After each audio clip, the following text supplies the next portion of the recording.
자, 외로움과 고독의 차이. 요즘은 외로움의 시대입니다. 관계가 많이 단절되어 있죠. 그러니까 외로움 하니까 일반적으로 생각할 때 이렇게 나이가 드신 분들만 외롭다라고 생각을 하기 쉬운데 사실은 그렇지 않아요. 요즘은 뭐 혼밥, 혼술 이런 말들이 있지 않습니까? 혼자 밥 먹고 혼자 술 마시고 이런 사람들이 워낙에 젊은 사람들이 또 많이 있습니다.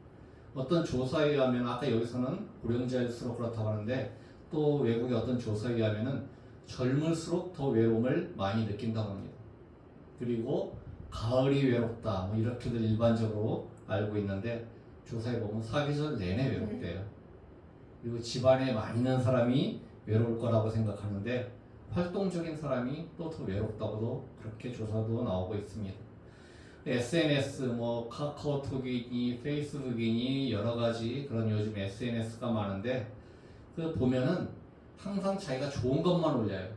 화려하고 자랑할 만한 그런 모습들만 아주 좋은 데 가서 구경한 것들, 아주 훌륭한 레스토랑 가서 맛있는 음식 먹은 것들, 그런 것들만 올려서 나는 이렇게 산다라는 것처럼 보이지만 그 그림자는 다 가려져 있죠.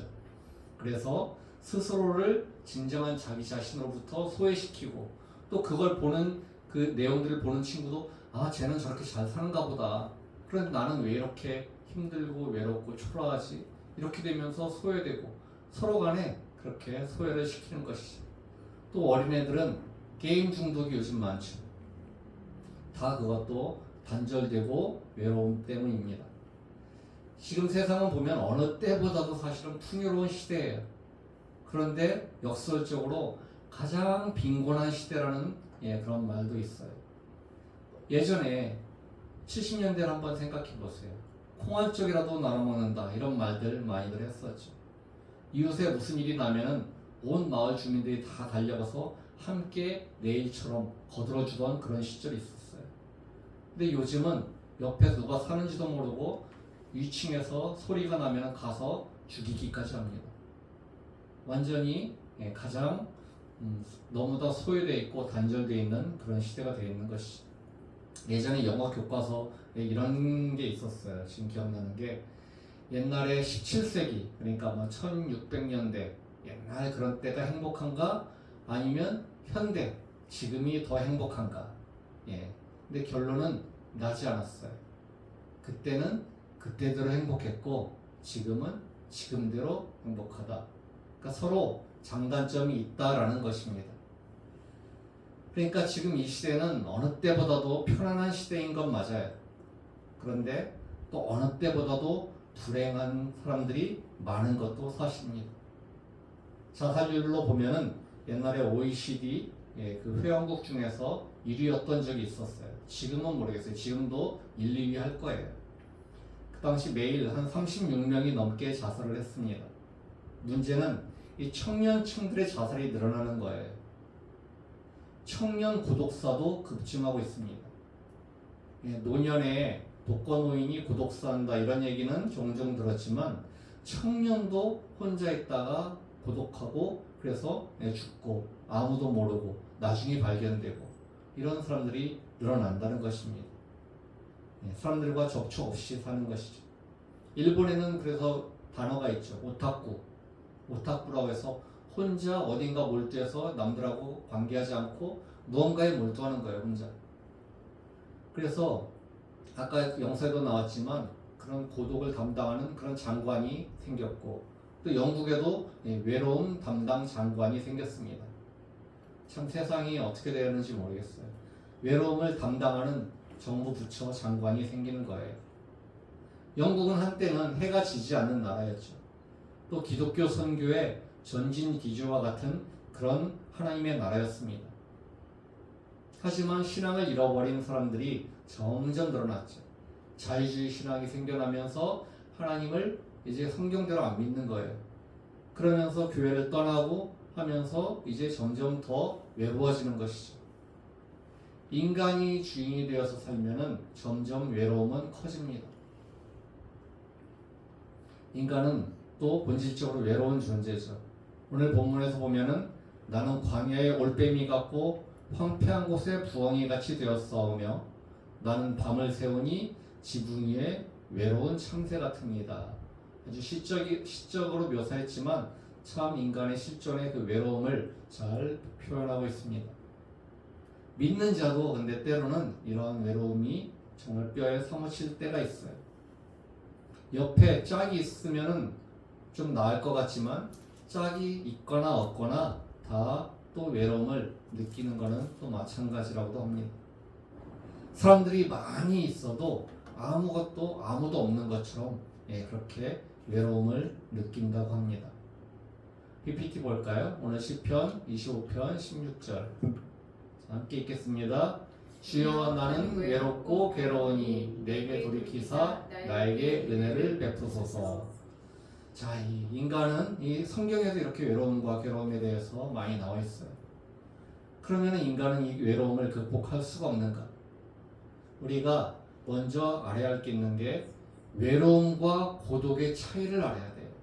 아까 그 영상에서는 외로움, 고독 뭐 다 비슷하게 얘기를 했어요. 일본은 고독 담당 장관, 영국은 외로움 담당 장관. 사실 비슷하게 다 그렇게 취급을 하는데 정확히 따지자면은 외로움하고 고독은 다른 것입니다. 자, 어떻게 다른지 우리 한번 잠깐 PPT 보면은 얘는 영어니까 일단 잠깐 그냥 잠깐 보세요. 외로움은 영어로는 loneliness라고 하고 고독은 solitude라고 이렇게 얘기를 해요. 그러니까 외로움은 혼자 있는 쓸쓸함, 남이 손 내밀어 주지 않는 그 외톨이로서 느끼는 감정이에요. 그런데 고독은 사람들을 만나 외롭지 않을 그러니까 사람들을 만날 수도 있고 나는 외롭지 않을 수도 있어. 그런데 스스로 홀로 있는 것을 즐기는 것을 고독이라고 합니다. 그러니까 외로움이라는 것은 혼자 있는 게 고통이에요. 그런데 그러니까 자기는 그러고 싶지 않은데 만날 사람이 없어서 관계가 단절되어서 영혼에 병이 생기는 것, 그게 외로움입니다. 이건 안 좋은 거예요. 근데 고독은 좀 달라요. 홀로 있지만 그 시간을 마음을 비우는 자리에 들어가서 하나님과 단독자로서 만나는 시간을 만드는 거예요. 혼자 있는 게 꼭 힘들지만은 않고 즐거움이 될 수도 있는 게 고독입니다. 그 빈 마음에 하나님을 채우고 하나님과의 올바른 관계를 세우는 시간이 또 고독의 시간입니다. 우리가 외롭다면 그리고 그 외로움에서 벗어나고 싶다면 벗어날 수 있는 방법을 찾아야겠죠.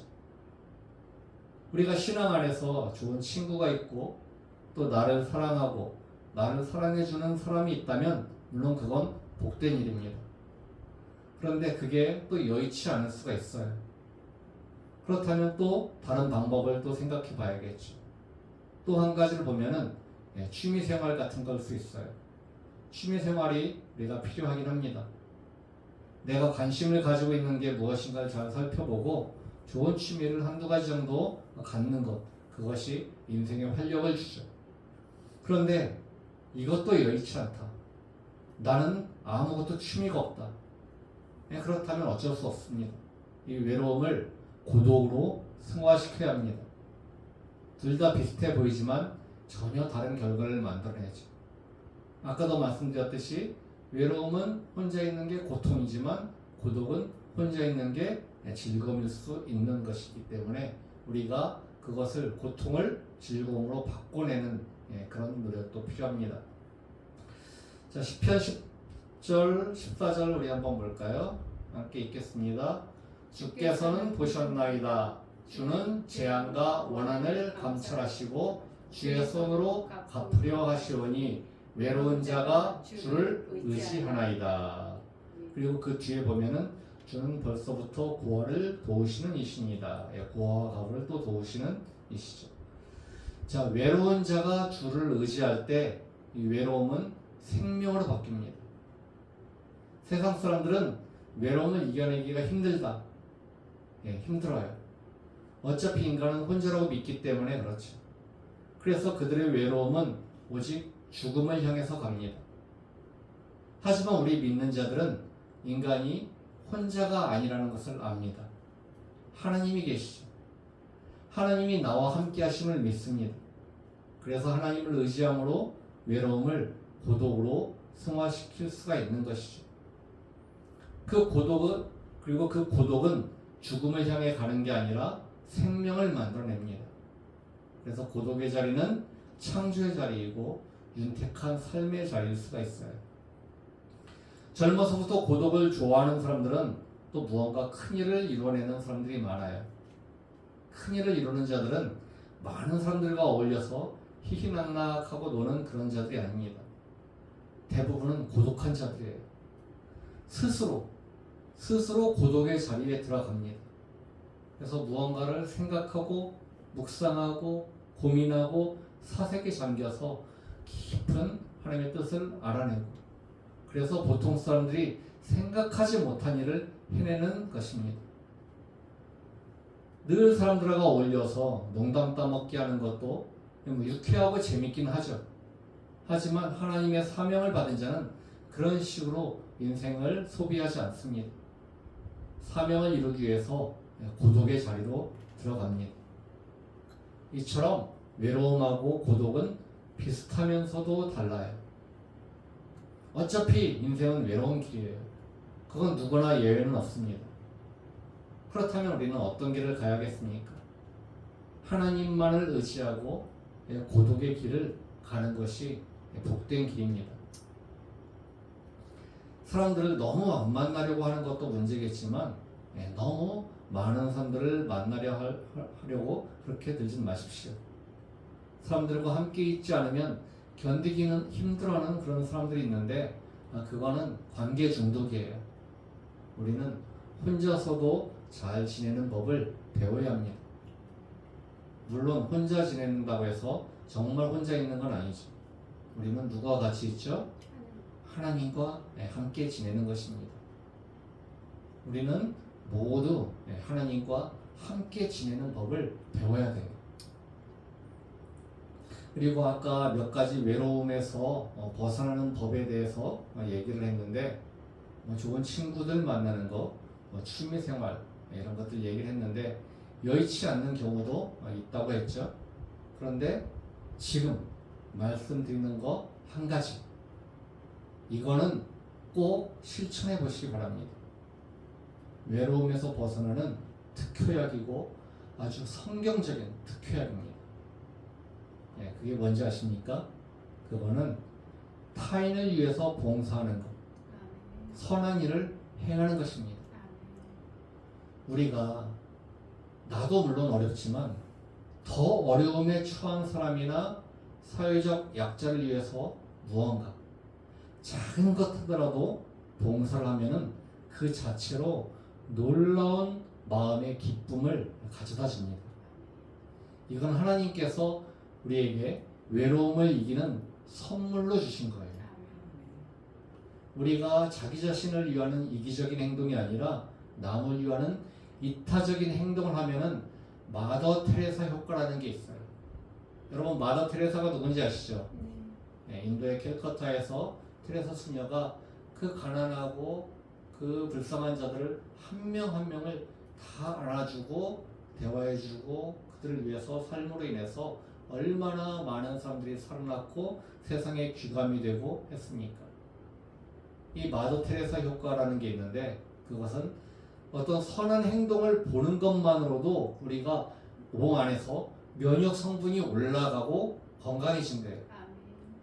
그러니까 뉴스나 어떤 유튜브나 이런 데서 누가 마더 테레사처럼 남을 위해서 봉사하고 선한 행동을 보고 좋다, 감동받는다, 이것 정도만 돼도 내 안에서 면역 성분이 올라오고 건강해진다는 거예요. 그런데 내가 직접 그렇게 선한 행동을 하고 하면은 얼마나 좋아지겠습니까? 내 면역 성분이 얼마나 올라가고 얼마나 내가 건강해지겠습니까? 또 헬퍼스 하이라는 말이 있어요. 헬퍼스 하이, 도와주는 자가 뭔가 하이, 높은 뭘 찍는다, 이런 식의 얘기인데, 내가 누군가를 도왔을 때 심리적으로 뿌듯함, 포만감 같은 걸 느낀대요. 그런데 그것이 잠깐 있다가 사라지는 게 아니라 인간적인 쾌락이나 이런 것들은 우리가 잠깐 그 쾌락을 느끼고 금방 사라져요. 오래 안 가요. 그런데 내가 누군가를 도왔을 때 심리적인 만족감, 포만감은 이것이 며칠 가기도 하고 몇 주까지 가기도 한대요. 네. 그걸 헬퍼스 하이라고 하는 과학적으로 증명된 그런 것입니다. 그렇기 때문에 내가 어떤 봉사하는 사람들 모임에 참가할 수 있다면 참 좋아요. 그것은 나를 구하는 것이고 또 좋은 일을 하니까 세상도 구하는 것이고 또 내가 거기에 소속감까지 갖게 되는 것이고 거기서 만난 사람들과 교제도 할 수 있고 그런데 그런 데서 만난 사람들과 교제하는 건 그것은 다른 데서 만난 사람들과 교제하는 거 달라요. 좋은 일을 같이 하면서 만나면서 대화하는 것들은 나에게 굉장히 기쁨을 줍니다. 그러면 엔돌핀도 나오고 면역력도 올라오고 건강도 주는 것이죠. 한 가지 예를 제가 직접 보고 있어요. 예, 저희 장모님이세요. 저희 장모님이 솔직히 너 명예권사님 뭐 이렇게 말을 하지만 하나님 믿은 지는 좀 오래되긴 했죠. 몇 년 됐죠? 한 4년? 4년? 그렇게 되긴 했지만 초신자나 마찬가지였어요. 성품은 그래도 좋으셔서 어디 가면은 사람들이 다 반기고 이렇게 기다리고 뭐 이렇다고는 하시는데 하나님을 이제 본격적으로 만나기 시작하고 한지는 봉사하고 시작한 지는 얼마 됐죠? 이제 한 2년? 2년, 뭐 1년, 2년 이렇게 되고 이제 본격적으로 이제 만나게 되는데 요즘 하시는 말씀이 그래요. 아, 내가 정말 진작에 교회를 다녔으면 얼마나 좋았을까. 이렇게 기쁜데. 그리고 봉사를 많이 하세요. 교회에서 봉사를 하는데 참여해서 이제 벌써 부회장까지 뭐 이렇게 맡았다고 하더라고요. 그래서 봉사하고 하는데 너무 기쁜 거예요. 그러면서 하나님을 알아보고 그래서 아, 내가 진작에 이렇게 믿었었으면 얼마나 좋았을까. 훨씬 좋았을 텐데. 예. 물론 하나님 주시는 은혜도 있지만 또 그 봉사를 통해서 얻는 생각지 못했던 기쁨, 그런 것들이 있는 것이죠. 그걸 통해서 내가 면역력도 올라가고 다시 더 기쁨을 찾고 건강해질 수 있는 것입니다. 자, 이런 모임에 교회 모임이나 또 뭐 봉사 모임 이런 거에 참가하는 것 참 좋습니다. 근데 그게 뭐 장로님도 사실 연세가 있는 편이잖아요. 78 이제 이 정도. 78인데 네. 아 그러네요. 7년 됐네요. 네. 믿은 지. 믿은 지는 7년 됐지만 본격적으로 믿은 지는 얼마 안 됐으니까. 네. 이렇게 이제 그런 이제 78이지만 활발하게 이제 지금부터 봉사를 시작하는 거예요. 그러니까 늦게나마 해서 그렇게 기쁨을 얻는다는 게 얼마나 저도 좋은지 모르겠습니다. 그러니까 이렇게 단체나 그런 모임에 참여하는 것도 좋지만 뭐 여건이 안 된다 싶으면은 그냥 길 가다가 한번 이런 것도 해보세요. 길 가다가 눈 딱 감고 딱 길에 쓰레기가 딱 떨어져 있어요. 그럼 남들이 이제 있잖아요. 그 쓰레기를 한번 내가 딱 남들 보라는 듯이 딱 주워서 딱 보세요. 그걸 해서 그러면 주머니에 넣든지 아니면 쓰레기통으로 남들 보는데 쓰레기통으로 딱 가서 딱 넣어보세요. 남들이 어떻게 보겠어요? 저 사람 신기하다. 저런 것도 안 해? 쓰레기 저런 거 그냥 다 버리고 쓰레기 치우는 사람들이 할 텐데 직접 저런 걸 갖다 하네? 내가 그걸 눈으로 느끼잖아요. 물론 남 보라고 하는 것들이 그렇게 높은 신앙은 아니에요, 사실은. 예, 그렇지만 처음에 한번 그런 거 한번 해보세요. 그러면 왠지 뿌듯해져요. 왠지 기분이 좋고 그런 뿌듯해지는 마음이 생깁니다. 그러면서 마음이 리프레시 되고 새롭게 되고 기분 좋아지고 삶의 의미도 새로워지고 이렇게 됩니다. 작은 거지만 어쨌건 내가 좋은 일을 하는 것 그리고 남들에게 봉사하는 것 이런 것들이 나에게 오히려 남을 위하는 것이면 결국은 뭐다? 나를 위하는 것으로 돌아오는 것. 이게 결국은 하나님의 법칙입니다. 내가 나를 위해서만 뭘 할 때 하나님은 나에게 뭘 안 주세요. 하나님 법칙이 그래요, 진짜. 내가 아둥바둥 내 걸 잡으려고 막 이러면은 안 주시고 그런 거 탁 내려놓고 그냥 남을 위해서 하다 보면은 하나님이 나를 채워주시고 내 걸 더 주시고 이렇게 하는 거. 그러니까 봉사단체가 하는 상 늘 제가 듣는 말이 있어요. 내가 그들을 도우려고 갔는데 내가 도움을 받고 왔다. 내가 그들에게 은혜를 끼치려고 갔는데 내가 은혜를 받고 왔다. 참 놀랍다. 이게 바로 하나님의 놀라운 법칙이라는 것이죠.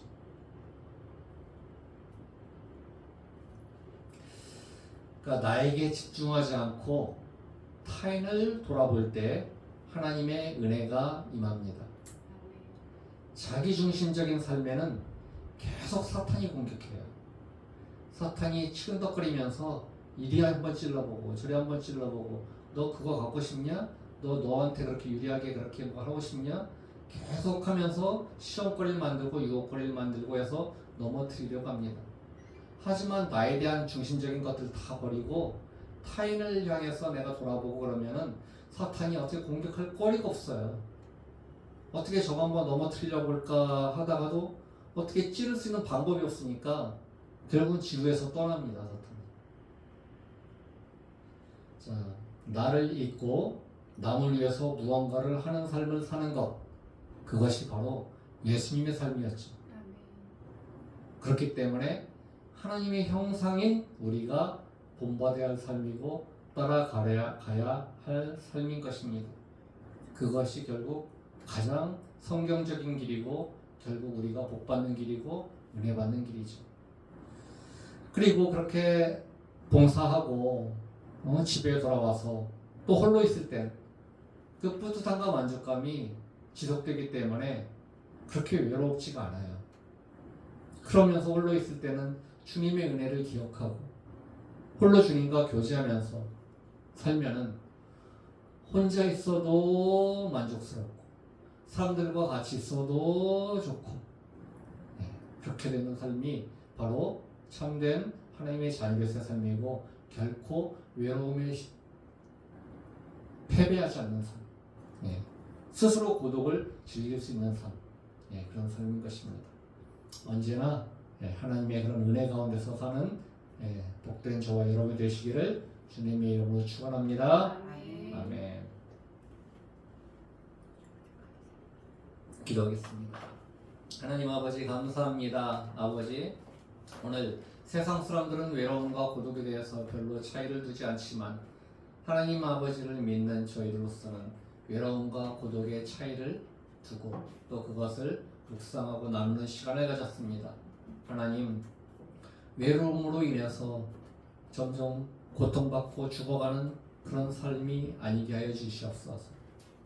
자발적으로 고독함을 취해서 홀로 있어도 주님과 동행하고 주님으로 인하여 또 주님과 대화하고 그로 인하여 만족하고 또 풍성함을 얻는 아버지 저희들 자녀로서의 삶, 제자로서의 삶 살게 하여 주시옵소서. 하나님 그를 위해서 우리가 해야 할 것들 아버지 몇 가지를 살펴봤습니다. 주님 좋은 친구들 사귀는 거 좋습니다.